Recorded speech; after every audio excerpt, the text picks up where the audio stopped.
G'day, Stu here from UAVfutures, and today, well, we're going to be looking at part 2 of the review of the Miniowl from Flex RC. So we're going to be sticking it on the bench. We've already, in part 1, we'll leave a link for that down here, we've already torn it down and have a look at everything that comes with the kit. But now I've put it together, so we're going to look at how it went together, the things I like about it, the things I don't like about it, and have a check out some flight footage as well. Anyway, let's get started. Alrighty, so here it is, and I gotta say, this is probably the best looking micro I have ever built. So this Miniowl right here, I really love the green color scheme that it's going with, and I even realized towards the end of the build I actually had green zip ties.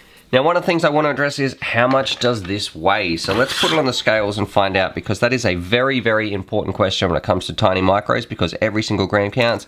So as it is with the battery sort of strap just in here, strap, I don't know what to call that, the battery holder, your long pigtail and your big antenna just here, it's coming in at 122 grams. So it is not the lightest one that I've built, especially when you compare it to something like the RS90, because this was 78 grams and this is 122, so that is a fairly significant, I guess, heft in terms of weight. So you're going to be getting some reduced flight times when you're flying the Miniowl. Now, the build process was fairly straightforward in here. I love the 4-in-1 ESCs and I love the F3 flight controller. I love it how this can actually fit a full-size flight controller, because there's actually, I've got some 4-inch frames that can't even fit a full FC in there. The only issue I did have with fitting things in terms of these components was the camera and also the VTX, so I guess the FPV side of things. So let's have a look at that now.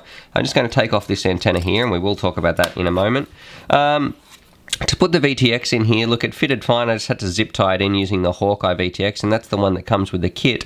But you've got this big pigtail hanging out the end. Now, usually pigtails are a good thing, but what I wanted to do was just direct solder onto here. So that's definitely an option when you're thinking about building this one. Maybe in this current configuration, if you just desoldered this lead just here and direct soldered in an antenna, cut this back, cut the coax, and just sort of directly hooked it up and had it coming through the top, you're going to save yourself a ton of weight, because you don't need this at the back, and you definitely don't need these big heavy SMA connectors on here as well, because remember, every gram counts on one of these.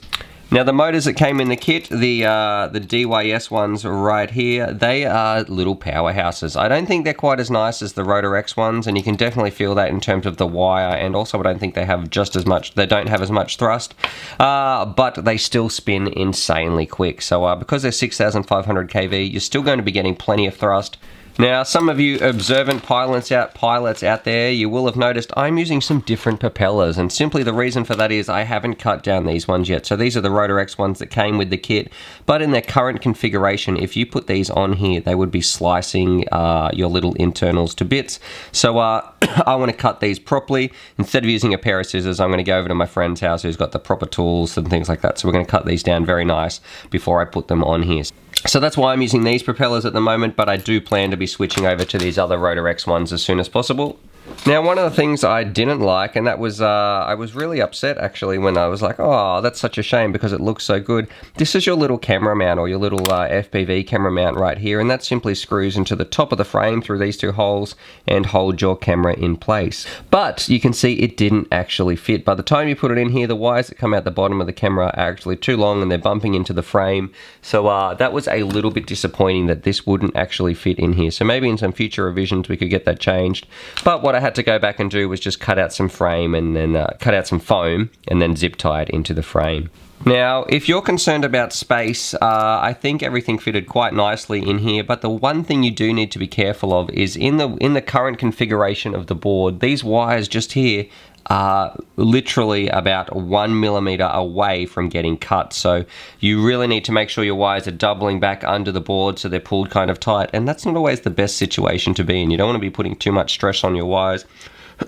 But if they were any looser, you might be slicing them apart. And I don't know how you get around that unless you just extended the owl, maybe just 1 or 2 millimeters outwards. It wouldn't make that much of a difference, I guess, in terms of its handling, but it would make a big difference when it comes to not slicing the little components just here on the flight controller side of things. Now let's talk about the 3D printing. What did I like and what didn't I like? Well, I absolutely love these little bumpers here. They are fantastic because I've been bumping this thing into a lot of walls around the house, and I've got to say, it's leaving no marks, or next to no marks. I know when I was flying around with Carbon, the wife would get a little bit upset saying, what's all these black marks on the walls, Stuart? And I don't know, they're just always been there, I guess.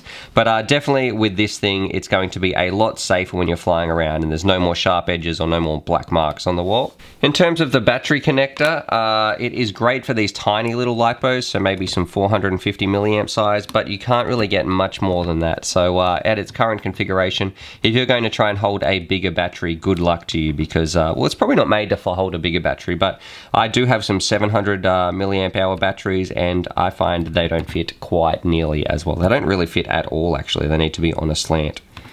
So, and one thing I really do want to point out is I love this shape. This thing is so stable because it's got this perfect sort of square of propellers just right here. It is stable on all axes. So I really think that is great when you're flying it through the air.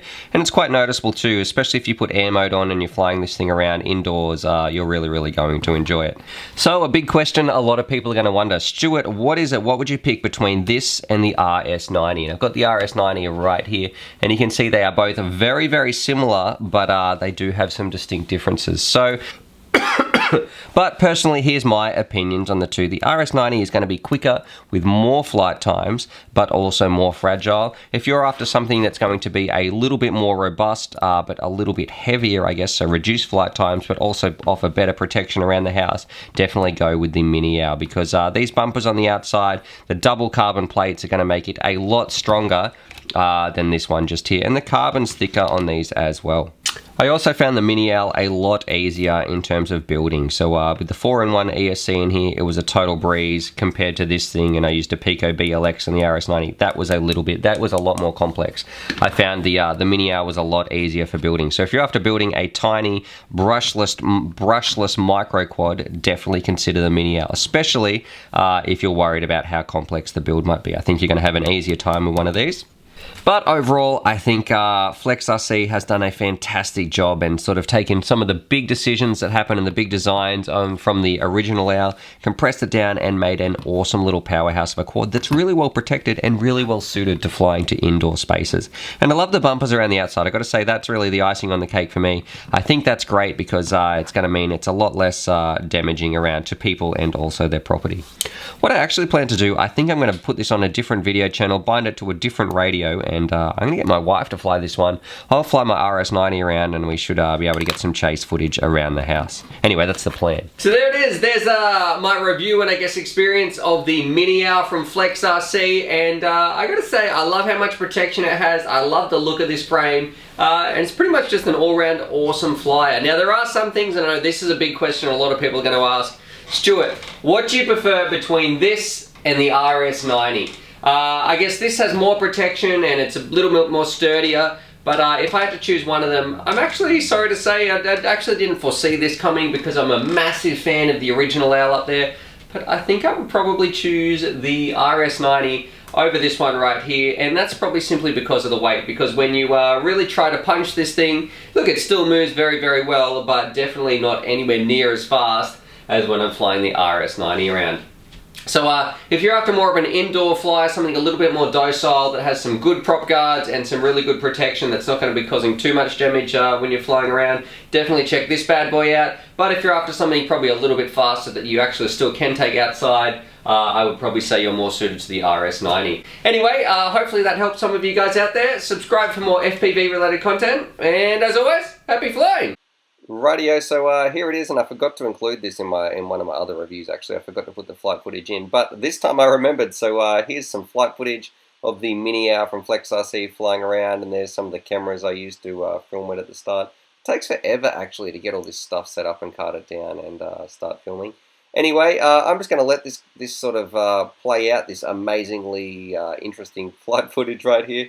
But yeah, subscribe for more FPV related content, and as always, happy flying. I do actually like the guards on the bottom, how they give you sort of some, I guess, some confidence to go as low as you can, or around some bushes that you would never attempt with some other quads. Like right here, I think, I don't know where I'm going, I can't remember where this flight goes, but somewhere around here I go under a bush, and it was really fun. And it sort of shows you don't need to be going 100 miles an hour either to have a good time. Like right there, that I was thinking like I was in Star Wars going through the forest.